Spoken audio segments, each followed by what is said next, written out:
Welcome to Films and Stuff with your hosts, Pete Mitchell and Ethan Hunt. Hi, everybody. Welcome back to Films and Stuff. I am Ethan, joined by the most valuable Pete. Hey, Pete, what's up today? How are you? I am great. How are you? We are back today for another episode of the Stream or Skip segment. Every week, I introduce a segment. I introduce you as MV Pete, and then you take a super deep breath, and in 15 seconds or less, you recount the rules for our new listeners who have not been privy to what Stream or Skip is all about. So, without further ado, I hereby turn it over to you to recount the rules. All right. So, Ethan and I have prepared lists of TV shows for each other to watch. Every week, we randomly assign each other one of those series to watch. We watch at least 2 episodes or 30 minutes if it's a feature length program. And on that basis, we determine if that show is worthy of being streamed or skipped. Hence the name Stream or Skip. So, without further ado, this week you had chosen for me a show called Lady in the Lake on Apple TV Plus, and I had chosen for you something called The Sympathizer on Max. I will kick it off with Lady in the Lake, a TV series which is based on a novel. It was released in middle of 2024 on Apple TV Plus, so it's about a couple months old. I think we could say it's kind of like a mystery or maybe a thriller. It stars Natalie Portman and Moses Ingram as the two main characters. And I have to say, it's a little bit confusing after watching only 2+ episodes. But essentially, there are two separate stories where the main characters, you can tell, are going to somehow be intertwined. So this is set in, let's say, the 1960s, or maybe like the very, very early 1970s. It's that kind of environment. So no mobile phones, people, sit down in front of the television and watch, the TV series of the day. Everything is a little more analog than what we're used to. And it's set in the DC area, Baltimore. Natalie Portman plays a character named Maddie. She is in what seems to be an unhappy marriage, and she leaves her husband. And she leaves her husband because there is a young girl from their neighborhood who is missing and is somehow obsessed with this little girl and wants to organize a search party. She wants to be involved in trying to find her. She's extraordinarily worried.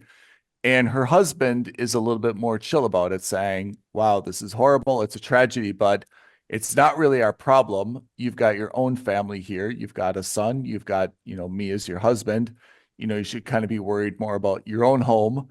And you don't need to be, the person spearheading this investigation. There is a police department involved. There's other, detectives or inspectors involved. Natalie Portman, for whatever reason, decides that this is absolutely her life's work. She leaves her husband and she actually finds the little girl who is dead in a lake simultaneously. And there's a lot of cutbacks back and forth. The character played by Moses Ingram, her name is Cleo. She is what you would call maybe like a Black rights activist. Let's say a community leader. She supports, kind of like some council people getting elected. She's got some odd jobs all around town, but she's very politically outspoken. She's kind of an activist, and her activism gets her in some hot water.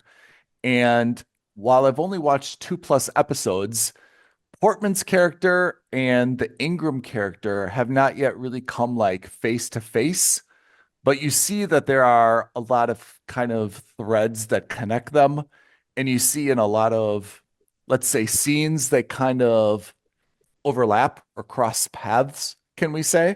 So as an observer, you see how their lives are kind of like maybe not connected, but how they collide a little bit, but the characters yet haven't really come face to face and found, what is their connection. I have to say, after 2+ episodes, I'm the right word would say curious, but I'm not really compelled to find out what's going on in the series. It's been a little bit slow to develop. Definitely there's some type of mystery going on here. Definitely these two women are somehow connected. And obviously, this young girl who was found dead in the lake has to be some commonality between the two. But I have to say, and I think you've raised this phrase, some time back, there's no really compelling issue here that makes me want to continue to watch this, right? I mean, there was a murder. Each of these ladies has their own lives, filled with some drama, some happiness, some unhappiness. They've got their own stuff, but there's nothing really here that's making me like continue to watch to kind of see like, what is the connection? What is the mystery? What is the boiling point? It's just a kind of a drama with two disparate characters right now. And my rating kind of reflects that. I've given it a skip, and not because it's not well done. I mean, the characters are great. I think the acting is great. Think the costumes and the scenery and the design and the dialogue are all great, right? I mean, it's a very, very well produced show. It's on Apple TV Plus, and it's worthy of being on Apple TV Plus. But from a pure entertainment standpoint, I don't have anything compelling me to watch the second half of the third episode. I don't have anything compelling me to kind of like stay up late and watch that one more episode because I got to see what's happening next. You've been involved in like shows like that, right? Like, for example, Three Body Problem on Netflix. Like that's a show that it's like 1:30 a.m. and I'm like, I've got to just watch one more. And then it's, 2:30 a.m. and I'm like, okay, just one more, right? This is not that show. This is that show where you're like, oh, it's 11:30, getting late. All right, I'm going to stop watching this midway through and I'm going to go to bed. Right. And my, I guess, unofficial value system is that if I can turn off a show mid-episode and go to bed at a reasonable hour, it's not really a compelling show. Does it become compelling in episode 3 or episode 4 or episode 5? Possibly. But to be honest, I don't think I'm going to be around to get there. And that's why I have rather easily given this a skip score. Yeah, I understand. It's a bit of a shame. On paper, it sounds compelling, but I totally understand what you're saying. Sometimes it's just not there. Look, and that's kind of the standard distribution of shows as well, right? I mean, Apple TV Plus cannot have a lineup of 10 must subscribes, right? I mean, even among those must subscribes, there are more and less compelling shows. Yeah. And again, I just don't see any way how I can give this anything other than skip, because that's how I've been reacting to this when I've watched, the first 2.5 episodes. So Lady in the Lake, Apple TV Plus, skip, though not for an absence of quality. Okay. That is my assignment. Maybe you've got better luck this week. So I had pretty good luck. I had a show called The Sympathizer on Max. Now, The Sympathizer is a Vietnam War era series, highly stylized. It looks like colorful, it looks flashy, but it doesn't feel too gritty, although it does feel authentic somehow, which is a bit weird, I know. Yep. Okay, the basic premise of the show is that it's about a captain in the South Vietnamese secret police, right? And this is, of course, during the Civil War in Vietnam, the South versus the North. The North are the communists, the South are, I guess, supported by the Americans in a way, but not. Look, it was a very complicated time. Is the best I can say. Can I say something? Because I watched it as well. Yeah. Our generation, I think, is a little unfamiliar with Vietnam. Like, we know it as like a war concept. Yeah. But I think even you and I are pretty fuzzy in terms of the Viet Minh, the Viet Cong, the North, the South. To be honest, we're pretty confused in terms of what all the drama was about. And I think historically that was why there's so much opposition to the Vietnam War, at Yeah. least in America, which was what exactly is going on here? What's the purpose of this? And I think What are that's kind we of played doing out. there? And I think that's kind of played out historically from our generation, which is it really wasn't clear. And now it's kind of like a footnote. But at the time, it was a very, at least in America, a very significant footnote. Significant and very controversial. Yeah. And I think a lot of that has to do because this was, I'm not saying the first, but I would say, and maybe I'm completely wrong about this, but as someone from who's not an American, maybe one of the first instances where you really get to see the CIA putting their fingers in their pie and really kind of meddling about. Yeah, I think that's the right way to say Yeah. it. Yeah. So, and we see that here because what we learn is this South Vietnamese captain in this secret police force is actually a North Vietnamese communist spy who's kind of infiltrated South Vietnam and worked his way up into the police ranks. And he's also a CIA agent. There's a lot of double crossing in. So his name, we'll call him the captain, right? Yeah. I mean, and there's a lot of kind of double crossing in terms of he's a good guy who's really a bad guy pretending to be a good guy, right? Kind of thing. Exactly. It's one of those things where you really have to watch it to really understand. But the idea is that he's basically a mole for the North Vietnamese. That's right. In South Vietnam. Right. And he's a double mole because he's also working with the CIA. And the reason he was selected to work with the CIA is because he was educated in California. He understands the American culture. He speaks the lingo. He understands the idiom. He knows all the pop culture references. That's right. Yeah. He's a native English speaker. And I think they say a few times, like, he's not really considered Vietnamese because he's like, they kind of call him like a half-bred, like a few times as like not as a slang, but like as a derogatory term. Exactly. So he's working with the CIA, but he's actually working against the CIA, unbeknownst to them. It's kind of crazy. It's kind of crazy. And the first episode ends with them escaping to America with the fall of Saigon, which is now Ho Chi Minh City. And, his boss that he was working with is a general in South Vietnam who's still trying to keep the facade in order to, kind of put that out there that he's still loyal to the South Vietnamese when he's really not. Yeah. So the show, it's a drama, it's a thriller, but there are certain elements of it that are also very comedic. Yeah. So Robert Downey Jr., I think was also a producer in this show, plays like 6 different roles. Yeah. Like he plays the CIA handler. He plays a college professor. Yeah. He plays all these different people in America. Movie producer. The movie producer, exactly. Movie all director. These different guys who are tangentially related to the captain in different aspects of his life. It's in very over-the-top Robert Downey Jr. Like you probably never seen and before. It's absolutely hilarious because each of the different iterations, like crazy makeup and crazy affectations. Hair. Yeah.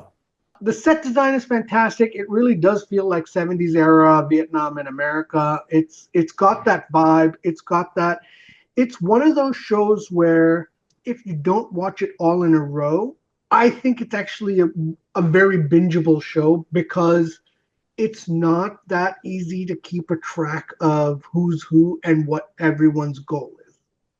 Mm-hmm.